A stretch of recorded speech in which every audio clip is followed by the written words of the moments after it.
Hey buddies, welcome to Amass Games. My name is Simon, and today I'm showing you how to set up, play and review for the game Good Cop, Bad Cop 3rd edition.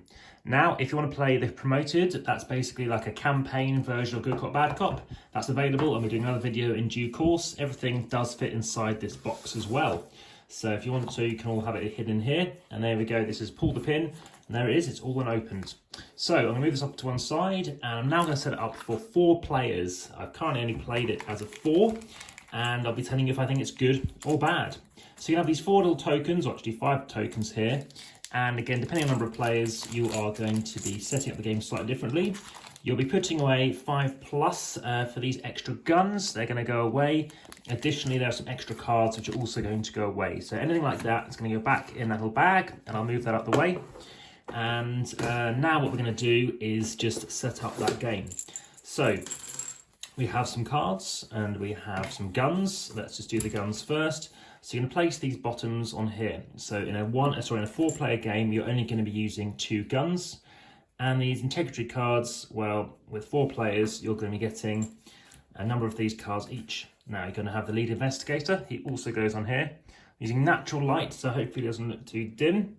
And again, for those spare containers, we're not going to need these clasps because we're not playing at a higher player count. So this is an up to 8 player game, and they're going to go out of shot as well.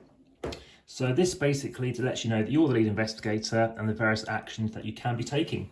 You have these wounded tokens, which you can leave to one side. Basically, for the kingpin or the agent, you will need to take one of them if necessary. An equipment reference card, so basically telling you if something needs to occur. So, aim the game. Well, basically, there's a whole bunch of cops, but there will be some crooked guys or girls, and what you're trying to do is basically deduce and figure out who are the bad people, where's that kingpin, they've infiltrated your network, and trying to deal with them. Now, you're also going to have these equipment cards which you can be drawing, so we'll have a quick look through one of them as an example in a moment. You're going to take your cards and you're going to look out for the kingpin and the agent. They're basically the main bosses. And you're going to have 3 cards face down in front of you. So every player is going to have a certain number of cards. Remove those from the game first and deal 1 to each player. So right now I'm just going to do 1. Let's move off to the side. 1 there. We're going to have 1 person down here. 1 over here, and now I'm going to go slightly off what I see in the rules and do it like this, as I understand it. Now, of course, if you were to shuffle them in earlier, you could have 1 person being the agent and the kingpin. So now you're going to shuffle these in and then deal 1 out to each person again. And again, they're going to have them here. As you can see, I've chosen to zoom out a fair amount, but not too much, just so that everything can be in shot and you can still read everything. And what we'll do is stick that there and put the guns in the middle as well. Okay, so starting off with whoever you want to choose to start off with, you are going to secretly look at all your cards. So let's say we're this person over here, and we're going to see, well, that's interesting. Well, all 3 in a way. So we have honest, we have crooked, and we have kingpin. And no matter what you see, you are going to be the kingpin. If you see kingpin, if you're the agent, then you're the blue team. So we're on the red team here. And you can arrange them as you like. I'm going to put them in the middle, like that, the kingpin in the middle. And let's just say, actually, that this person starts. And then they're going to see what they are. And they are the agent, okay. Crooked and honest. I think they're going to do something similar as well. They're going to put their, their most revealing card in the middle. And what you can do on your turn, let's try and do these in order. Firstly, you can investigate. You can view 1 hidden integrity card. So they're going to pick this person here, secretly look at it and say, oh, they're honest. So are they honest or not? Now they can say, oh, I've seen an honest card. They don't have to say that, but they can choose to say that. And now what they can choose to do is then say, okay, well, this person is now going to shine the spotlight, and very thematically, I'm going to shine the spotlight, and there it is. This person's thinking, well, they viewed me. Do I want to view them or do I want to view them? Well, for now, they're going to view over here. So they're going to do the same thing. And they're saying, oh, they're crooked. So are they crooked? I don't know. They do something, they do something. And then, a little bit more about everyone else. What you could do instead is you could draw an equipment card. So let's say this person just draws an equipment card. They don't have any hidden integrity cards. You're going to reveal one. So they happen to draw this, which they keep hidden. And basically, whenever you're shot, you can choose another player to also be shot. It's quite a powerful card to hold on to. Now they must reveal a card, and they happen to reveal crooked. Doesn't mean that they are, but they're showing something. It could be the case if they knew somebody else was crooked, they might want to reveal that so they can work together. Equally, they might not want to do that because they feel that they might be attacked. You know, the good guys might start attacking them. Maybe they've got better equipment. Another thing you could do is arming. So this person here, let's say they pick up a gun. If they have any hidden integrity cards, you're basically going to reveal one. So they're going to reveal this, showing they're crooked. And now they could point it here, but I think based on this, they're thinking, okay, let's point it here because they're the next nearest person.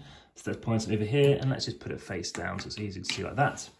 And then finally back over here, well, we can't shoot because they haven't got a gun.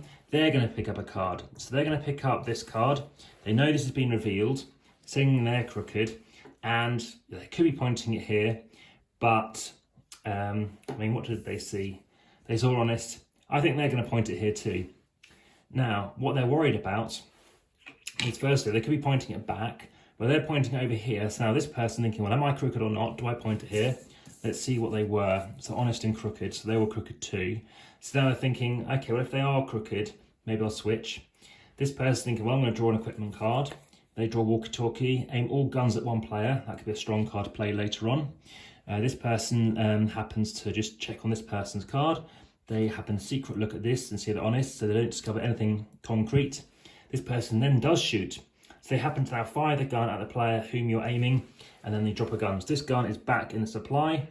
Let's do it like that.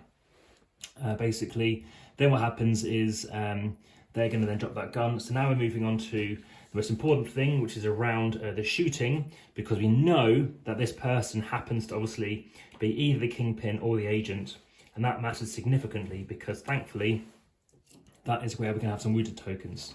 So, oops, sorry about that. Just whilst I'm just explaining this game, if you enjoy the content, please hit that like button. By all means, share.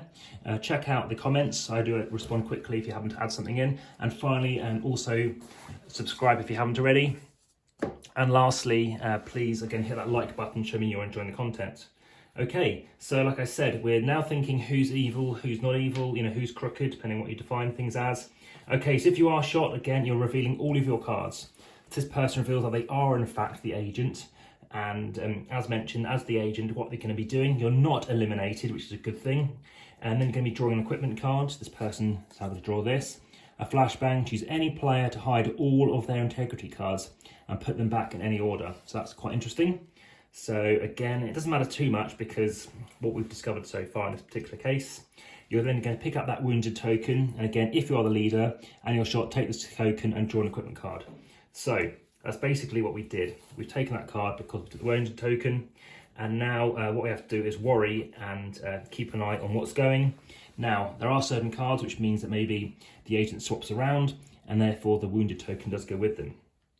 If you happen to not be the agent or the kingpin and you were shot, you are in fact eliminated from the game, and you basically turn all your integrity cards sideways and basically return all your equipment to the bottom of the deck and return your gun to the center of the table. So let's say we've continued on. This person is thinking, right, well, I'm definitely wanting to shoot this person. So now maybe they do grab that gun and they reveal that card. And yeah, carrying on. Let's see else. What they could have done is actually aimed all the gun at one player. So in fact, it was this person's turn, so apologies for that. Let's just talk about these equipment cards. I mean, could they have played this walkie-talkie card, which again is visible here, so they're just out of shot. Apologies for this, again, slight zooming in of that. And again, what they can be played at any time unless otherwise specified. So in this case, right then, they could have actually turned that gun around, buying them some time.